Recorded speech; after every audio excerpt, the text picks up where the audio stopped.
E se eu dissesse que existe um tipo de vampiro que pode caminhar livremente durante o dia, casar-se com humanos, ter filhos e até mesmo manipular o clima? Pois é exatamente isso que encontramos nas antigas lendas eslavas sobre o Upir, uma criatura tão aterrorizante que comunidades inteiras desenvolveram elaborados sistemas de proteção contra sua presença. Diferente dos vampiros popularizados pela literatura moderna, os Upir não temiam crucifixos ou alho. Seus poderes eram muito mais perturbadores e suas capacidades infinitamente mais complexas. Do fundo dos pântanos da Polesia até as montanhas dos Cárpatos, estas criaturas deixaram um rastro de terror tão profundo que suas histórias foram documentadas até mesmo em registros oficiais da igreja. Quer entender tudo? Então veja o vídeo até o final que eu te explico. Mas antes, já deixa o seu like e se inscreva no canal. Dessa forma você fica por dentro do universo mitológico. Os primeiros registros escritos da palavra Upir datam do século XI, aparecendo em um manuscrito medieval eslavo oriental conhecido como o Sermão de São Gregório, onde a criatura é mencionada como uma entidade pagã adorada por povos locais. A etimologia da palavra Upir permanece objeto de debate entre os estudiosos do folclore eslavo. Algumas teorias sugerem que derive do turco Uber, significando bruxa, enquanto outros acadêmicos defendem sua origem no eslavo antigo Opir, relacionado a palavras que descrevem seres que voam ou planam. Os linguistas também estabelecem conexões com o sânscrito pir, que significa beber, possivelmente relacionado ao hábito dessas criaturas de consumir sangue. Segundo as antigas lendas eslavas, o Upir surge de circunstâncias específicas após a morte. Acreditava-se que pessoas que praticavam bruxaria em vida, aqueles que tiravam a própria vida, vítimas de morte violenta, ou indivíduos que recebiam enterros inadequados, eram mais propensas a se transformar nestes seres. Particularmente vulneráveis eram também as crianças nascidas com dentes, com uma membrana amniótica cobrindo a cabeça, popularmente conhecida como véu de nascimento, ou aquelas concebidas em dias santos. Os relatos mais antigos descrevem o Upir como uma criatura que mantém sua aparência humana durante o dia, permanecendo em seu túmulo. No entanto, durante a noite, o corpo se levanta com uma coloração arroxeada ou avermelhada, com o rosto inchado e os olhos injetados de sangue. Diferente de outros vampiros do folclore europeu, o Upir não teme a luz do sol, podendo caminhar livremente durante o dia entre os vivos, desde que retorne ao seu túmulo antes do amanhecer. Uma característica única do Upir é sua capacidade de atacar suas vítimas de duas formas distintas, física e espiritualmente. No plano físico, a criatura pode sugar o sangue de suas vítimas, preferindo atacar membros da própria família ou habitantes de sua antiga aldeia. No plano espiritual, possui a capacidade de drenar a força vital das pessoas através de um processo conhecido como vampirismo psíquico, causando fadiga extrema, pesadelos e, eventualmente, a morte. Nas antigas comunidades eslavas, diversos sinais eram considerados indicativos da presença de um Upir. Entre eles, estava o aparecimento inexplicável de buracos no solo próximo aos túmulos, sons estranhos vindos dos cemitérios durante a noite e a ocorrência de mortes em sequência dentro de uma mesma família ou aldeia. Os habitantes locais também acreditavam que cavalos se tornavam inquietos na presença dessas criaturas, recusando-se a passar perto de cemitérios suspeitos. Os primeiros registros documentados de supostos casos de Upir datam do século XII, com relatos preservados em crônicas monásticas da região de Kiev. Um dos casos mais notáveis descreve uma série de mortes misteriosas em uma pequena aldeia próxima ao rio de Dnieper, onde os habitantes locais alegavam ter visto um homem recentemente falecido caminhando entre as casas durante a noite, seguido por uma onda de doenças e mortes inexplicáveis. Curiosamente, os Upir eram considerados criaturas sociais que mantinham uma hierarquia própria. Acreditava-se que se reuniam em locais específicos durante determinadas noites do ano, especialmente durante os solstícios e equinócios, para realizar rituais misteriosos. Estas reuniões eram temidas pelos habitantes locais, que evitavam sair de suas casas durante essas datas específicas. As comunidades eslavas desenvolveram métodos elaborados para identificar e se proteger dos Upir. Entre as práticas mais comuns estava o costume de enterrar os mortos suspeitos com a face voltada para baixo, impedindo que encontrassem seu caminho para fora da sepultura. Em algumas regiões, colocavam moedas ou pequenos objetos de prata dentro da boca do falecido, acreditando que isso impediria sua transformação em Upir. Um dos aspectos mais intrigantes das lendas do Upir é sua conexão com fenômenos naturais. Os camponeses eslavos acreditavam que estas criaturas tinham poder sobre o clima, sendo capazes de causar seca secas devastadoras ou chuvas torrenciais que destruíam as colheitas. Registros do século XV, encontrados em monastérios da região de Novgorod, relatam casos de aldeias inteiras que culpavam suas safras perdidas à presença de Upir. Diferentemente de outros vampiros folclóricos, os Upir possuíam uma característica única: podiam procriar com humanos. Os filhos nascidos desta união, conhecidos como Dhampiro em algumas regiões, eram considerados dotados de habilidades especiais para detectar e combater vampiros. Estes indivíduos frequentemente se tornavam caçadores de Upir profissionais, viajando de aldeia em aldeia, oferecendo seus serviços. Nas tradições orais eslavas do século XVI, histórias sobre casamentos com Upir eram particularmente temidas. Uma das narrativas mais conhecidas conta sobre uma jovem mulher que descobriu a verdadeira natureza de seu marido. Durante o dia, ele nunca era visto na vila. Aparecia apenas nas horas mais escuras da noite, sua pele gélida como a própria morte, e jamais tocava na comida que ela preparava. Os aldeões, percebendo o padrão sinistro de seu comportamento e as mudanças perturbadoras na esposa, que definhava dia após dia, começaram a suspeitar. A busca desesperada dos aldeões os levou ao cemitério local, onde encontraram a cova do suposto marido. Durante o dia, quando acreditavam que ele deveria estar em seu descanso, a sepultura estava vazia, exceto por marcas profundas na terra, como se algo escapasse dela todas as noites. Os anciãos da vila não precisavam de mais evidências. Na noite seguinte, quando a criatura retornou ao seu lugar de repouso, executaram os rituais mortais que suas gerações conheciam tão bem. Os métodos tradicionais para destruir um Upir eram significativamente diferentes dos usados contra outros vampiros folclóricos. O processo mais comum envolvia a decapitação do corpo, seguida pela colocação de sementes de papoula ao redor do túmulo. Acreditava-se que o Upir seria compelido a contar cada semente antes de poder deixar seu túmulo, tarefa que o manteria ocupado até o amanhecer. Em algumas regiões, também era comum cravar estacas de madeira de aspen, uma espécie de álamo, através do coração, fígado e estômago do suspeito. Um aspecto peculiar das lendas do Upir é sua associação com certas profissões. Acreditava-se que pastores, moleiros e ferreiros eram mais propensos a se tornar Upir após a morte, devido à sua conexão com elementos naturais e força física. As comunidades desenvolveram sistemas elaborados de vigilância para detectar a presença de Upir. Uma prática comum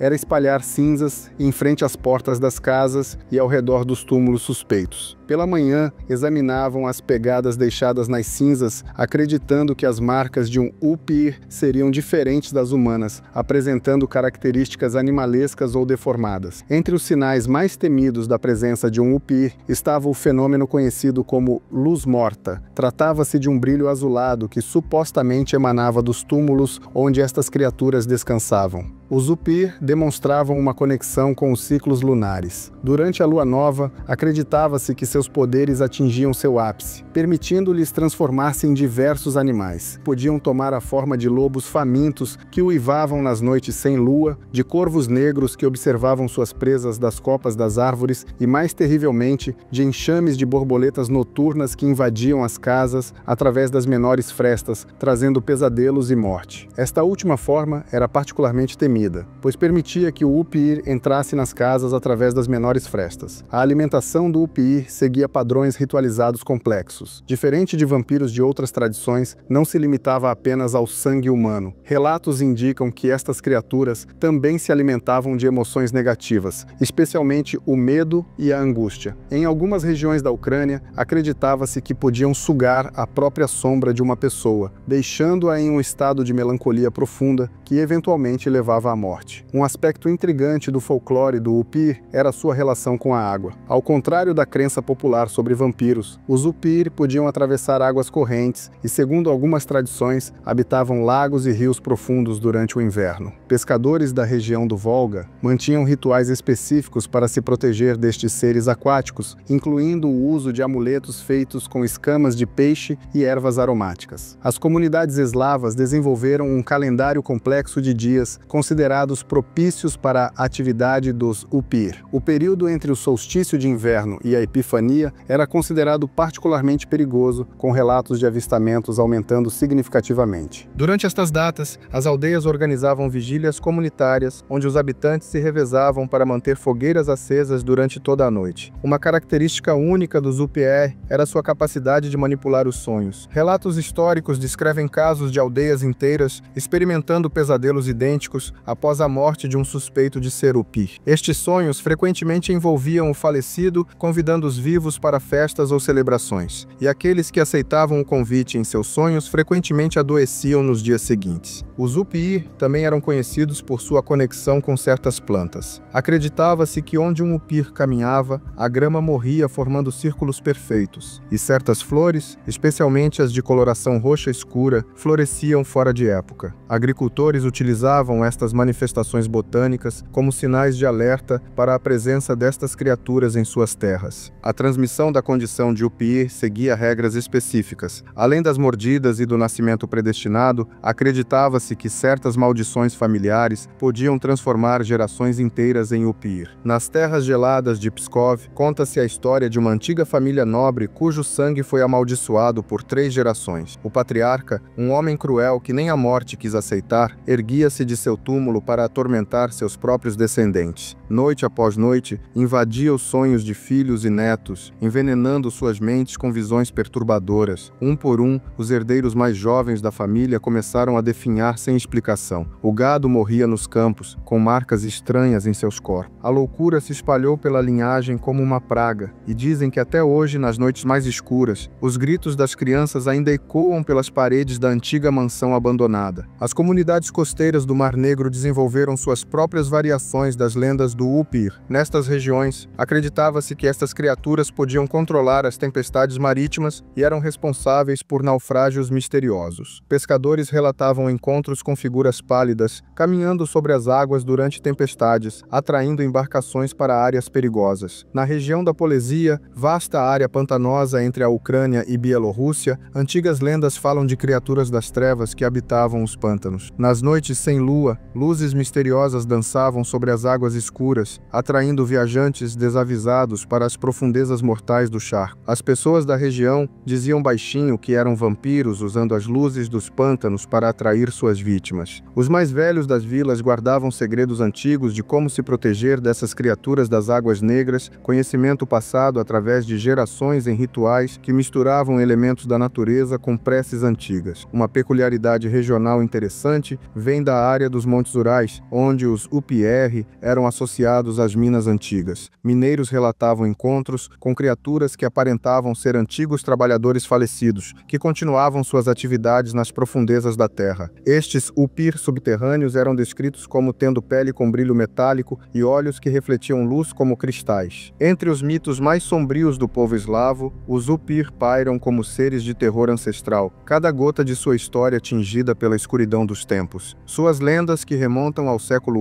XI, falam de predadores que desafiam as regras dos mortos-vivos comuns, caminhando impiedosamente sob o sol e comandando as próprias forças da natureza. Em suas terras geladas, desde as margens do Mar Negro até o coração dos Montes Urais, histórias sinistras circulam sobre suas diferentes formas de caça e sua organização em hierarquias profanas. E você, conhece alguma história de vampiro da sua região que se assemelha ao UPIR? Qual característica desta criatura você achou mais interessante? Deixe sua resposta nos comentários. Se gostou do vídeo, deixe o seu like e se inscreva no canal. Dessa forma você sempre receberá notificações de novos vídeos. Até a próxima